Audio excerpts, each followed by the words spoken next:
This is CBC Nova Scotia News. Snow clearing tragedy. A woman dies after being struck by a plow in a Truro parking lot. Winter storm deja vu. Another nor'easter brings heavy snow, high winds to Nova Scotia. And pliés and pirouettes. Dancers lace up their ballet shoes for national auditions in Halifax. As our latest storm system departs, flurries will taper off as we move into Tuesday and a quiet couple of days ahead. Your full forecast is coming up. Good evening. We begin with a tragic incident this morning in Truro. As snow clearing efforts were ramping up, a pedestrian was killed after being struck by a plow. The CBC's Luke Ettinger has the details. The parking lot here at Blakey's car dealership in Truro is clear now, but this morning, during whiteout conditions, the effort to clear this property behind me turned tragic. 54-year-old Tina Clyke died after being struck by a snowplow. She walked through the dealership lot almost daily en route to her job at Sobeys. She was a cornerstone, a rock, a foundation for our family. Her smile, her infectious love. It's just, she's going to be truly, sadly missed. Officials say the incident happened around 6:30 in the morning. Paramedics transported Clyke to the hospital, but she later died from her injury. Just a tragic incident. He didn't see her and she didn't hear him, and it's unfortunate, and I feel bad for the driver. I hope he's doing okay. The snowplow was a private contractor, not a municipal service plow. Police say their investigation is ongoing and it's too early to say whether charges will be laid. We're looking at all angles associated with this. Obviously, it's a tragedy when anyone loses his life, and you know, that's where we're focused right now, is trying to get to the bottom of what happened. Meanwhile, Clyke's family is still reeling from the shock and remembering a devoted sister, aunt, and cousin. Luke Ettinger, CBC News, Truro. For the third week in a row, Nova Scotians spent the day digging out. Cape Breton took on the brunt of the storm, some areas exceeding 30 centimeters. Classes were canceled and most businesses remained closed as the island dealt with snow, wind, and whiteout conditions. The CBC's Kyle Moore reports. It wasn't easy getting around today. Driving conditions were bad early on as the wind whipped around the snow, making it hard to see. Even on foot, it was tricky. Oh, real bad, buddy. Can't get around anywhere. It's too dirty. Streets are packed and everything. Guys, 6 feet in the middle of the road. Drifting snow left some people stranded in the middle of the road. This plow operator had to rescue a woman stuck on the highway. She was stuck pretty good, so we had to do some shoveling under the car, and so it took probably, I don't know, maybe 20 minutes or so, but we got her out. It's the third Monday in a row that Cape Bretoners had to deal with the white stuff. It's kept plow operators like Kyle Ash busy. A classic Cape Breton blizzard of the old days. It's purely snow, it's windy, it's like a blizzard out here now. This one's quite a bit more snow. We're on top of that, we've got conditions, really whiteout conditions, a lot of wind in this one. CBRM crews have been focusing on keeping the main roads open, but it's been a challenge. Conditions are bad. I mean, there's a few places where guys have noticed that, you know, cars are parked and they're buried and they didn't see them. We haven't hit one yet, but that's the kind of situation we're in, and we're really nervous with people walking on the roads. It's really hard to see. Phelan says police have handed out tickets overnight for vehicles parked on the side of the street in the way of plow operators. The weather canceled classes at all schools of the Cape Breton Victoria Regional Centre for Education. Many businesses stayed closed for the day and city buses were not operating. Just can't wait till it's over with. A sentiment shared by many with another Monday's storm now behind us. Kyle Moore, CBC News, Glace Bay.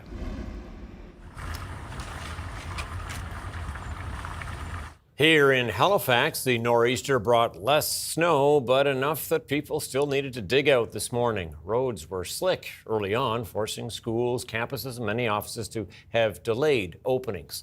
Most of the main roads were clear by 10 a.m., and despite the wind, no major power outages were reported in the province. It is Groundhog Day, and the storm did force the cancellation of the event with Nova Scotia's famous prognosticating rodent. But the wildlife park confirms Shubenacadie Sam did not see a shadow, which according to folklore means an early spring. But what about that famous crustacean on the province's south shore? And it is official. Lucy does not see her shadow. Yes, also an early spring, according to Lucy the lobster. She delivered her prediction this morning in Barrington, also known as the lobster capital of Canada.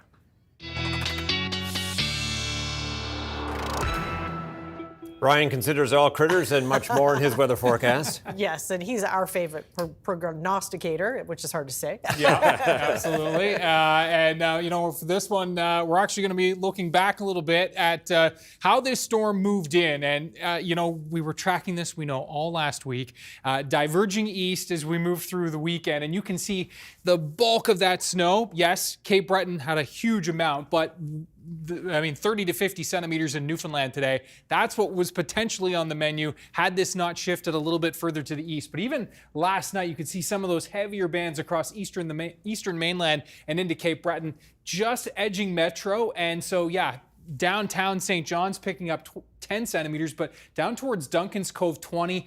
And it looked like, based on the radar, places like Porter's Lake, Musquodoboit Harbor got hit a lot harder than the downtown Halifax, Dartmouth areas did. Spaniship Bay, 32 centimeters, Dover, 27. Sydney at 24. And these totals here in the Northeast, that's as of Monday morning. It snowed throughout the afternoon and into, yes, this evening across the Northeast. So these totals are going to be a lot higher when we add up the volunteer observers from tomorrow morning. You can see amounts really did drop off towards the north and west. There goes the storm. And yes, some lingering flurries as we move into tonight, but overall, a quiet couple days to take our breath. We'll and take we will it. Enjoy a full forecast coming up. All right, thanks so much, Ryan. Well, 17 new healthcare professionals have arrived in Nova Scotia after being recruited from Jordan through a new pharmacist pilot program. The group was selected through recruitment visits to the country last year. As Gareth Hampshire reports, the program was launched to address a pharmacy shortage. These are some of Nova Scotia's newest healthcare professionals arriving at the Halifax airport after being recruited from Jordan. There are 17 pharmacists who are part of a new pilot project. Ahmed Halal, who's originally from Syria, is with the group. He left his home country for Jordan, where he got his degree, but couldn't practice there because of the regulations. It's going to be a great chance because Nova Scotia gives the pharmacists the ability to practice to their full scope and be a meaningful part of the healthcare system. The Jordan pharmacy licensure pathway was launched by the Nova Scotia pharmacy regulator to help address shortages in the sector. Pharmacies are struggling to have the staff they need to meet the needs of their patients and the needs in their communities. And the public is experiencing that in very busy pharmacies. Pharmacies are shortening their hours. Since arriving last month, the pharmacists have been going through a program to get them ready for practice in Canada. It's in 3 phases, including 10 weeks working under supervision. With that model, we can really be assured that they're ready to provide pharmacy care for patients in Nova Scotia and then also be trained in all of the different areas that pharmacists work in. He's one of a number of people from several organizations who made visits to Jordan last year. The trips included evaluations of pharmacy education programs and assessments of the candidates. Pharmacists are well trained through American certified programs, through universities that offer similar education to Canada. The program is being funded by the Provincial Department of Health and Wellness. If you have a small rural pharmacy in, somewhere and you have one additional pharmacist that comes to your team, what a difference that can make in terms of your ability to stay open and provide care. And similarly, you know, we see in urban centres as well, pharmacists are an important role. The pharmacists will be placed in both community and hospital settings this week in New Glasgow and Halifax. Halal starts work under supervision in Clayton Park. It's another step toward being licensed, which the pharmacy regulator will make the final decision on. Gareth Hampshire, CBC News, Halifax. A North Atlantic right whale that had been entangled in fishing gear for weeks has died. It's the first entanglement death of 2026, according to the Canadian Whale Institute. The whale's carcass was found in U.S. waters last Tuesday with fishing line wrapped around his head and mouth. The line was cutting into his blowhole and upper jaw. The male, known as Division, had been spotted last summer in the Gulf of St. Lawrence without fishing gear. I mean, every one of these cases is really meaningful. The animals themselves are quite important to everybody. And it's really hard to watch and even see photos of where people were keeping an eye on him.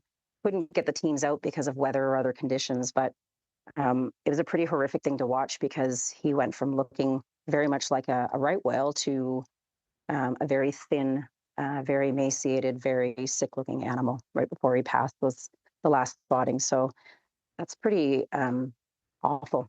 But it does also really spurn people to say, well, you know, this is what we have to stop happening. This is really awful. That's what's happening to this species and many others. Right whales certainly aren't the only ones that get entangled, hit by boats, impacted by noise. According to Wimmer, a one-year-old right whale has also been found entangled in U.S. waters. Entanglements and vessel strikes in U.S. and Canadian waters are the main causes of death for right whales. Dalhousie University is planning to open a new Master of Fisheries Science program this September. The program will aim to bridge a gap between academic and practical applications of fisheries. Maxine Westhead is one of the professors that helped create the program. She says once they get their degree, students can work at fisheries and oceans, NGOs, and industry. They'll be digging into analytics, data management, data visualization, and how to analyze data through mathematics and statistics. They'll also learn about oceanographic processes and through the Department of Oceanography. And they'll also learn about society, governance, and how things are managed through my department, the Marine Affairs Program. The Maritime Province's Higher Education Commission is in the process of approving the program, and when that happens, the program hopes to have more than 15 students in its first year. For the first time in the history of the Scotties Tournament of Hearts, two teams from Nova Scotia made it into the Women's National Curling Playoffs. Team Christina Black and Team Taylor Stevens both ended up losing, but Taylor Stevens says despite the losses, the future of curling in Nova Scotia remains bright. There's so much talent in Nova Scotia, and good teams make good teams better. So for us to be able to continue playing against Christina will be so good for the future of curling in Nova Scotia as well. And yeah, there's a lot of great curlers coming up behind us, and we have a lot of success at the junior level every year. So there's so many great curlers in Nova Scotia, and I'm so excited for what the future holds for us. Team Black won against Team Stevens on Friday and lost to Alberta in the semi-playoffs on Saturday. Team Canada beat Manitoba in last night's championship match. Well, there were plenty of pliés and pirouettes at a Halifax studio this weekend as dozens of dancers auditioned for Canada's National Ballet School training program. Now, some hope it's an opportunity for them to leap into a future career on stage. Halifax is one of 11 North American cities where auditions are taking place. I'm doing audition, which is we are looking for candidates that fits our professional program. School provides not only Olympic caliber of ballet training who wants to become a professional dancer or choose a career as a dancer, but also provides academic and residence in one campus. And the dancers who are living far away from Toronto, they have the chance to come and have a training and being away from home, but be taken care of just like home.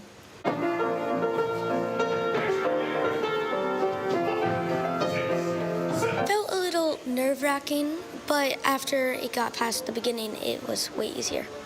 Right, you're going next. How are you feeling about it? I'm feeling pretty confident. There's always that, I find that you never, no matter how many times you do these sort of things, you always still have that butterflies inside you. But it goes away. Once you start doing it, once you get into it, it's always really fun, and I always love that I do it. But before, it's always like, oh. But yeah, I'm feeling pretty confident. You see, my mom owns a dance studio and Cadence Academy, and so I've been raised with dance in my life, so it's always been there. I've always been doing all different kinds of dance styles, and since she owns the studio, I get lots of free classes, so I have taken advantage of that.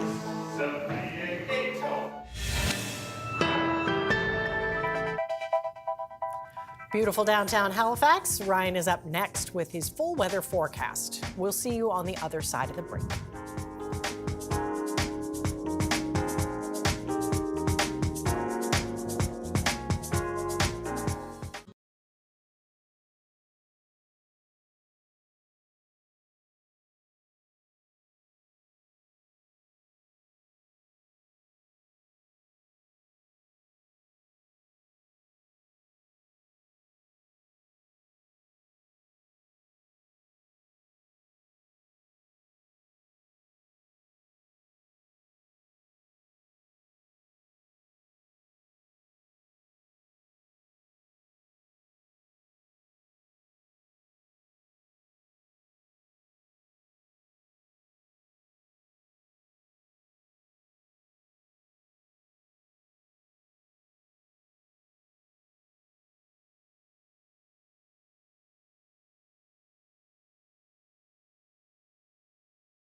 This weather update is brought to you in part by Atlantic Lottery's iGames. Play hundreds of games on the Atlantic Lottery app or at alc.ca.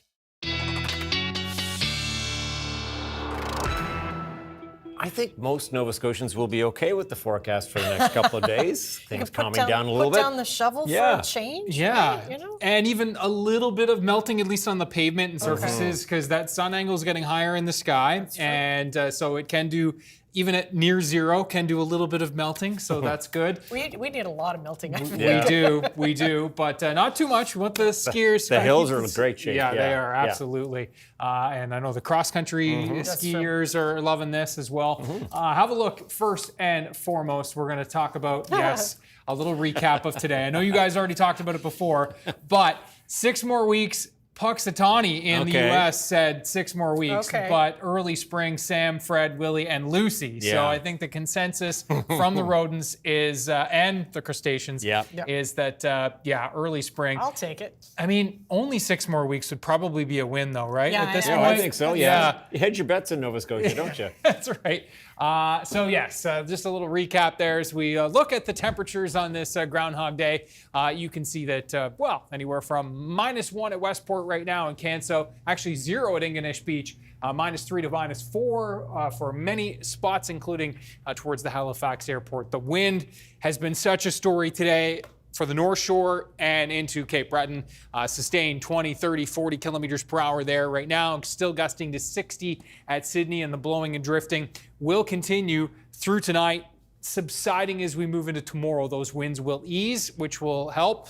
Still gusting close to 50 kilometers per hour in Halifax, just shy of 40 in Lunenburg. Radar still picking up some snow bands just offshore and into the Sydney area over the last couple of hours. The radar not picking up, likely still some additional onshore flurries mixed with some freezing drizzle for the Northumberland shore tonight. That storm will continue to move out into the North Atlantic. Here's our next little system, which is going to dive to our south, riding that jet stream, and we are going to be looking at the possibility of some light flurries, or I should say light snowfall and flurries by the time we get to the late Wednesday in through Thursday. 10 degrees in Calgary right now with a little bit of a Chinook happening there. Now, let's look at the forecast for tonight. Note the onshore flurries here, the potential for some freezing drizzle intermixed with these flurries. When the cold layer aloft is not all that deep, it's not great snow-making temperatures aloft and moisture as well. And so what we're looking at is, not enough to make a snowflake, but falling down as drizzle into a sub-freezing surface layer here at the surface. And so as a result, we can get a little bit of freezing drizzle mixed with some of those flurries. And that is a possibility certainly through this evening, even into tomorrow morning, we see the possibility of some flurries along that Northumberland shore and into Cape Breton. -1 to -2 for the island, -3 to -5 for the mainland. And as we work our way through tomorrow, those onshore flurries wrapping up by tomorrow morning. We are looking at some sunny breaks for tomorrow afternoon, but overall the clouds are going to be fairly stubborn. That said, light winds, temperatures ranging from 0 to -2, and yes, 0 to -1 across Cape Breton, with those northwest winds becoming light into the afternoon across the island. There's that little clipper I mentioned, throwing some flurries into the mix Wednesday afternoon in through Wednesday evening. And again, the possibility of some light accumulation on the roads for Wednesday, enough to maybe grease things up a little bit. Temperatures are going to be above the freezing mark, so I think it's more of a windshield washer fluid. Make sure that's topped up for the Wednesday evening commute. Thursday, that's gone. A couple of flurries possible, though, in the northeast. Into the long range, watching another cold pocket of air that's going to be rolling its way down. Yes, cool over the next few days, but as we work our way into the weekend and early next week, another cold pocket sinks south, clashing with the possibility of some warm air. Lots of possibilities, but yes, the potential for some more accumulating snow Saturday into Sunday, Monday, but far from a slam dunk. And so hopefully we'll just stay on the lighter side there with some flurries. Either way, we are going to be looking at temperatures cooling off again as we work our way into next week. 50 years ago today, one of the largest storms to ever hit the Maritimes, on record anyway, rolled in. The Groundhog Day gale of 1976, an incredible storm. Have a look. This is one of the strongest storms on record to ever hit the Maritimes, the Groundhog Day gale of 1976. Packing hurricane-force winds and a storm surge, the damage from the storm was severe and widespread, especially in southwestern Nova Scotia and southwestern New Brunswick. Buildings were damaged, and in some cases completely destroyed. Roads were washed out, fishing vessels ran aground and sunk, vehicles and trailers tossed. Power outages were extensive, not only from the strength of the winds, but for how long they howled throughout the day and into the night. Peak wind gusts from the storm reached 188 kilometers per hour at CFB Greenwood, 173 kilometers per hour at Grand Manan, 163 kilometers per hour at Yarmouth, and reached more than 120 kilometers per hour at multiple locations across the Maritimes. For coastal communities of Nova Scotia and New Brunswick, it was the waves and storm surge that were most damaging. As the storm moved in, tides were running at their highest of the lunar month. The high tide, coupled with the storm surge and swells of 10 meters, along with waves up to 12 meters, pounded everything in their path along the coastline, even caving in a 550-meter seawall. It was like a tidal wave that finally came in there, the last 3 or 4 big waves that were just like in a Pacific typhoon, as near as I could explain it. What did they do? Well, they come in one place, they come in the back of a building, and they just smash the end in, and then they build up the air pressure, and the place would explode. One building after another. 40 in Westport was obliterated, just are gone. Waterfront gone, roads are gone, highways, you can't believe it hardly. The historic storm developed as a low along the Gulf of Mexico and southern U.S. in late January and then moved up the eastern seaboard as cold air wrapped into the system thanks to a secondary low moving out of the Great Lakes. While there was little warning for the storm, wind warnings were reportedly issued midday on February 1st and then upgraded to severe storm warnings overnight as the storm moved up and into the Maritimes. As the storm tracked through, it continued to intensify before moving up into Quebec and then into Labrador. Remarkably, there were no reports of deaths or injuries. However, damage was estimated near $12 million for the Maritimes, which 50 years later would be about $70 to $80 million. Ryan Snoddon, CBC News, Halifax.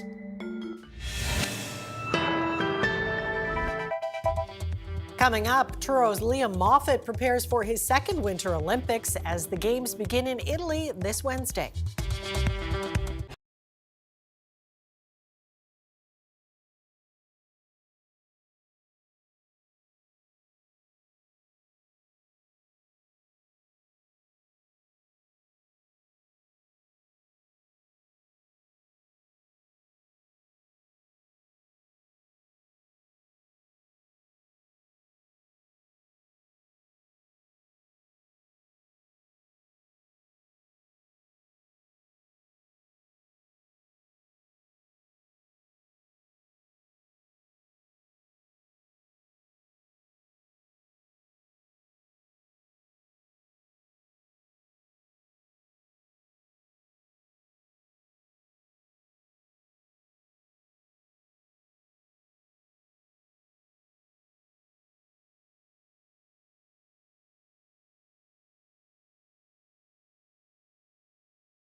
The 2026 Milano Cortina Winter Olympics gets underway this week, and Truro's Liam Moffat is on Team Canada competing in snowboard cross. We've reached Liam in Italy, so this is your second Olympics after your debut in Beijing in 2022. How do you think that first experience will help you this time around? Yeah, great question. I'm just looking forward to experience all the things that go along with the Olympics over again in a non-COVID time and all that, but especially the experience going into the actual event and my competition. I think I'm going to really see a difference in my overall confidence and performance moving forward. Yeah, it definitely must be a different experience from China, where COVID was a big role. How different is it now? Yeah, I mean, right away, just seeing all the athletes interact and having more nations than just Canada, and having, a roommate and all these kind of things that don't resolve with restrictions and all that are what I'm, seeing right away. And it's a lot of fun to have a more social Olympics right off the bat. Yeah. Well, tell us a bit about snowboard cross and how it all works. Yeah, so snowboard cross it's a super simple sport. 4 guys start in the gate. The gate drops, and we go through a course with turns and jumps and rollers and features, and the first person to cross the finish line wins. And basically, we go through a bracket of heats, and the top 2 out of the 4 in the heat advance to the next round. So we start with 32 men, and we move all the way down to that final 4 for the medals. Now, you've been snowboarding since, age 7? Like, how did you get started, and why is this sport so special to you? Yeah, I'm super lucky to have started this sport early. Nova Scotia has a really good grassroots program that I started through with Nova Scotia Snowboard and at Ski Wentworth. And I have a lot of thanks to my coaches for that to get me going. And I found out really early that I love to race, and that was what I wanted to do. And so I kind of just stuck with it after that and really just started enjoying it and getting better and getting the results and racing people that were older than me. And I kind of found out pretty early this is what I wanted to do. Well, now that the games are almost here, how are you feeling? I feel great. I'm excited. I'm grateful to be here. There's not an ounce of thought in my brain that tells me I shouldn't be here, and that's probably the best place to be. I feel really good on my snowboard, and to be honest, the sky's the limit in terms of where I'm putting myself this week, and I'm just looking to have fun. Well, what kind of training have you been doing leading up to this? Yeah, we haven't had much on snow training in the last couple of weeks, just because, you don't want to put yourself in too much risk. And also we have a lot of training here on the Olympic venue compared to a regular World Cup. So we don't need to overload ourselves. I've been just doing a lot of building up energy in the gym and just trying to show up here feeling as good as I can. And mentally, how do you get ready for something like this? Yeah, I do a little bit of work with a sports psychologist, but to be totally honest, my mental preparation and my mental strength in terms of sport has always been pretty good. I've always had the confidence, and I've always felt good about what I'm doing, and I've never second guessed myself. So it's just about making sure that you feel good both mentally and physically. Are you going to have any family over there with you? Yeah, I have my parents, both my mom and dad, and my girlfriend, and then some family friends coming as well. So I have a little bit of a support crew. I've heard some of my other athletes that I compete against having some 20 people coming. So my parents are going to have to yell pretty loud to compete with that, but I can trust my dad's going to be there yelling pretty good. Yeah, that must mean a lot. Yeah, compared to Beijing, where there wasn't any fans, and obviously the parents couldn't come and all that. Having them here and having probably upwards of a couple thousand people down at the bottom of the race is going to become really something special. But I have them there and have them experience it, and they've been there the whole way since I was 7 years old and started this thing. So it's going to be really special for the both of us. Well, we will definitely be rooting for you. Best of luck and have fun. Thank you so much. And go Canada.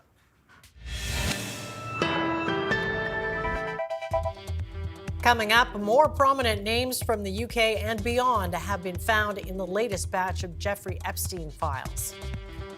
And the Rafah crossing between Gaza and Egypt has reopened today with strict limitations.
Welcome back. The latest release of millions of files related to the late convicted sex offender Jeffrey Epstein has revealed his connection to more prominent public figures. And it's not just in the U.S. More royals in Britain and beyond have been named. Crystal Gomansing has details on that from London.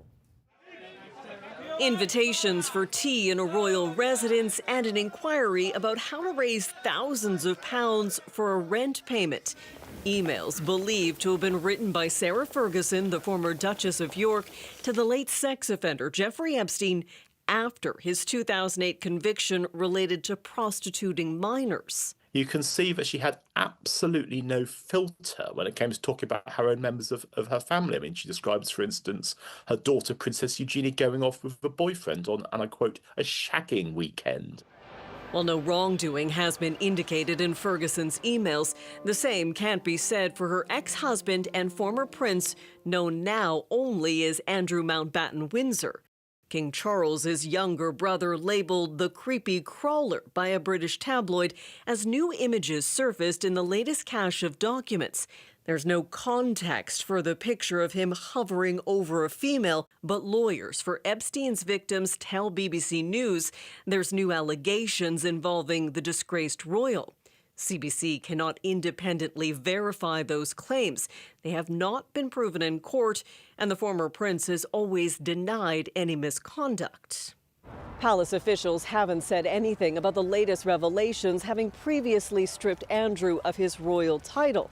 The British royal family aren't the only ones caught up in the latest round of Epstein files. Norwegian royalty are also implicated.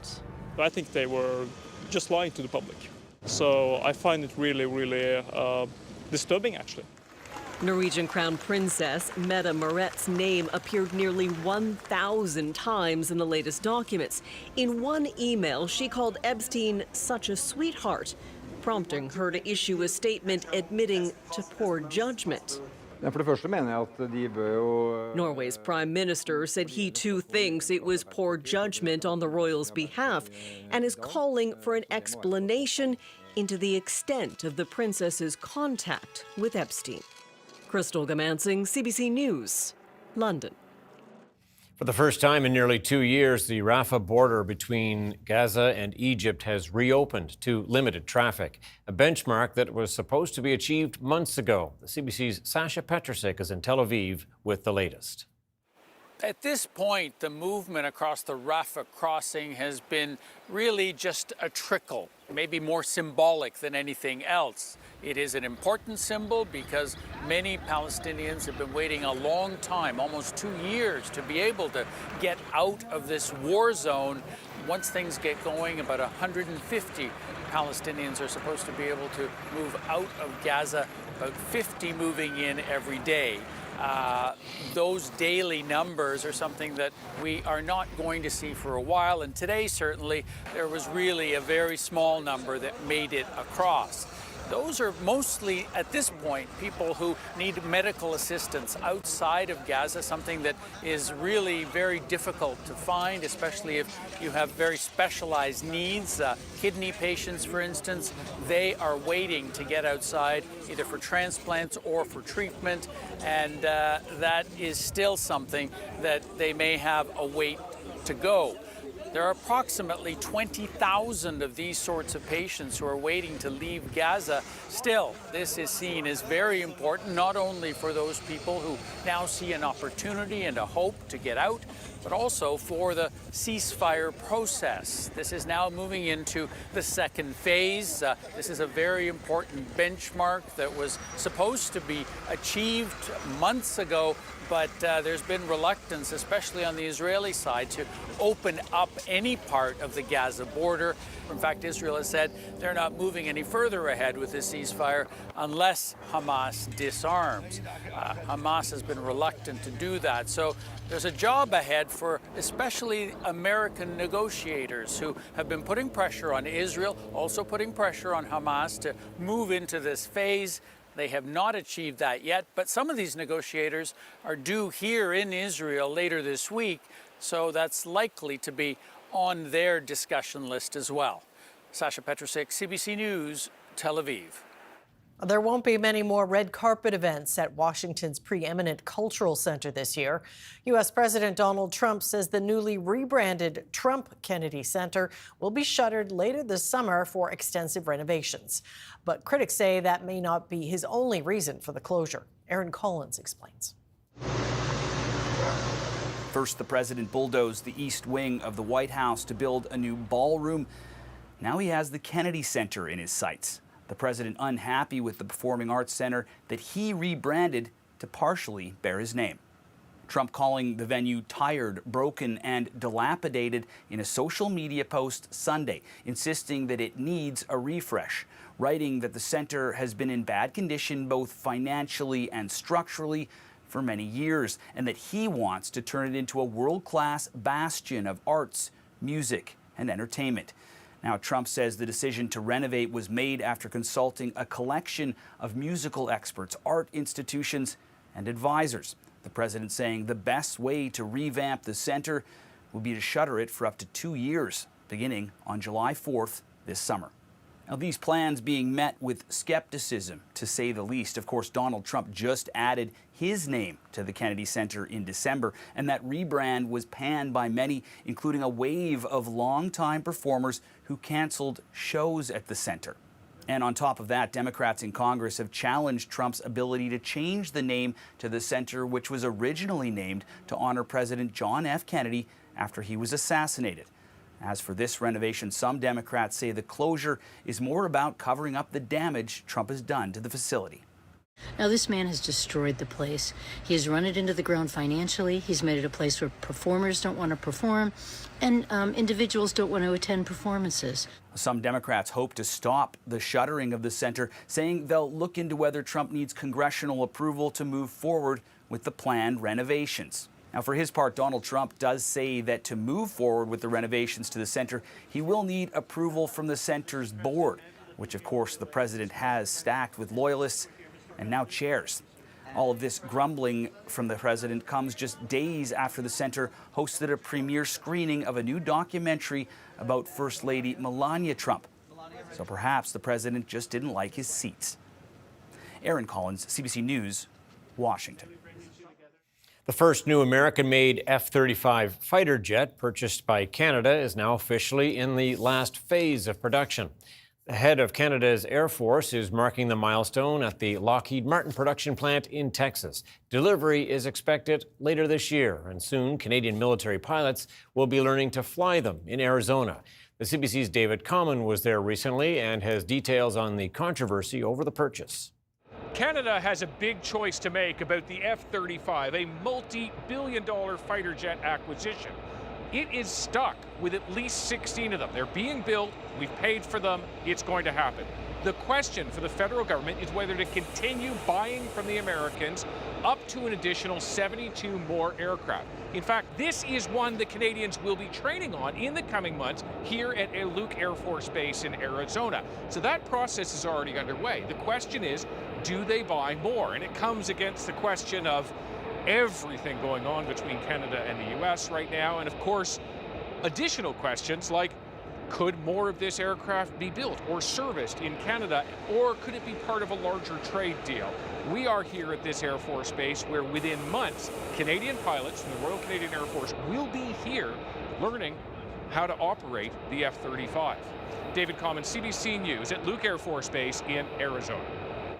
We are now just days away from the opening ceremony of the Milano Cortina Olympics. And also on the horizon is the reality of climate change, not just for winter events, but all the games in the future. CBC News chief correspondent Adrian Arsenault spent some time in Italy in December and saw firsthand how it's all playing out. Sometimes you have to go up to see what's up.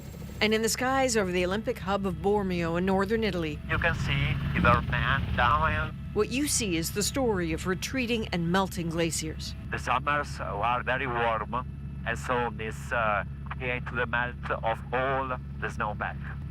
Is that a little rock fall up ahead? Yeah. That rocks are probably quite fresh. These Italian Alps are warming at double the average of the rest of the world. Glaciologists like Claudio Artoni say in 20 years, most glaciers here will be gone. That's trouble for agriculture, drinking water, energy supplies, and also, frankly, for the reason we're looking at these mountains now, sport. So you did a study about the future of the Olympic Games. What did it tell you? Across all the destinations that had already the Olympic Games, we would have lesser hosts that could host the Games by mid-century if we take a medium scenario. Probably between 10 and 12. And we will need also to adapt the concept of the Games to the host and not vice versa. The International Olympic Committee estimates in a few decades, nearly half the previous hosts of the Winter Olympics may not have the right climate conditions to ever host again. This area here is not anymore snow. Former Italian racer and coach Heinz-Peter Platter grew up in these mountains. Before we could ski on the lower level, now we have to go higher. Even 2,000, 3,000 meters. And this will, for the future, for the tourism here in the winter area, you have to go higher. Adapting by moving to higher, colder elevations is pricey and a drain on energy. So some ideas near another Olympic hub, Livigno. one of the highest and biggest reservoirs in Europe just for snowmaking. Think of it as a great big sink of water on top of the world. It will cool the water for the snowmaking, naturally, of course, and then it will flow down to the snowmaking machines using gravity, meaning a lot less energy is needed to get this water to those machines. Further down the mountain, more innovations. A snow farm preserving what snow fell and was made last year for trails this year. Good approaches right now. Olympic watchers say enjoy these games as they are. It's hard to say how long it will all look like this. Adrienne Arsenault, CBC News, Livigno. It was once a household staple, frozen orange juice, with the children in the family often tasked with getting it ready to drink. But these days, few young Canadians have ever seen frozen orange juice, let alone been asked to make it. Anis Haderi reports on why you won't find it on the grocery store shelves for much longer. They say nothing lasts forever, so say goodbye to frozen, canned, concentrated juice. The entire product category being discontinued in this country. Problem, over time it just lost its appeal. The older clientele know what it is. The newer clientele just goes, why is it frozen? Why would I buy it? Minute Maid blend juicy kinds together for a very special taste. It wasn't always this way. Juice brands were big names. Old South, McCain, Minute Maid. But come 2026, Coca-Cola's Minute Maid is shutting down production for the US and Canada. It's not just orange juice. Frozen Five Alive, also dead. But alternatives like Old South or generic store brands are gone too. After investigating, CBC News found that the other main producer of frozen concentrate in Canada discontinued them last year.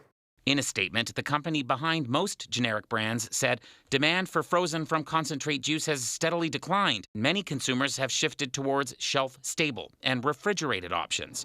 And industry watchers say juice is becoming less popular overall. So if this category is forced to reassess itself and streamline itself for profitability in a market where profitability is a challenge, frozen concentrate is really just the one that is going to get the chop. When both the market leaders, such as Coke, and store brands are leaving, it's a strong signal that the product is dying. And as a product dies, so do some traditions. Oh, we have to change our slush recipe. We have to figure out something new to use. That's so sad. Rest in peace. It's been nice having you around. No less than 17 sun-ripened oranges. 80 years after first hitting freezers, canned frozen juice is, well, canned. Anis Haderi, CBC News, Toronto. Canada's main stock index regained some of the ground it lost at the end of last week, while U.S. markets rose as well. Here's a look at the numbers as we head to break.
This weather update is brought to you in part by Atlantic Lottery's iGames. Play hundreds of games on the Atlantic Lottery app or at alc.ca. We should go skiing. We should do the show from one of the hills. Exactly. What do you think? I like that idea. Or sledding down Citadel Hill, maybe? Yeah, or... we can do that too. Yeah.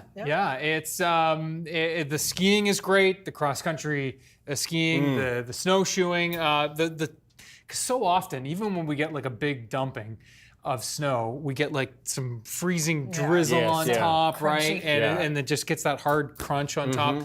No, this is great stuff. So snow lovers rejoice. Have a look at our viewer picture of the day. Also, a lot of great picks coming in.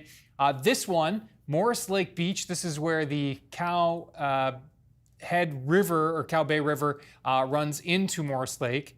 And wow. That's magical, isn't it? Yeah. Jana, early morning shot there. Nice little fog and steam there. Beautiful, beautiful. Thanks to Jana for sharing Ryan's picks at cbc.ca.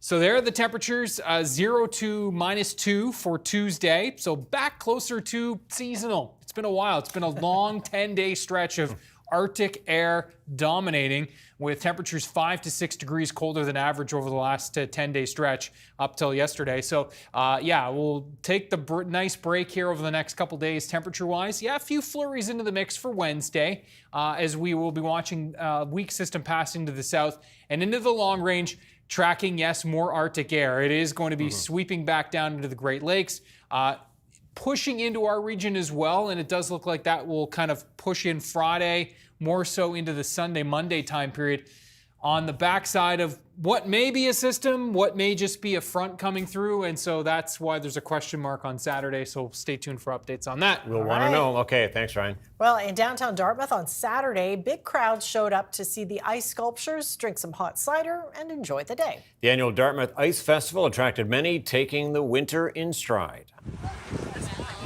So yeah, I've been here from about October, so since the fall, and yeah, this is my first winter here in Canada.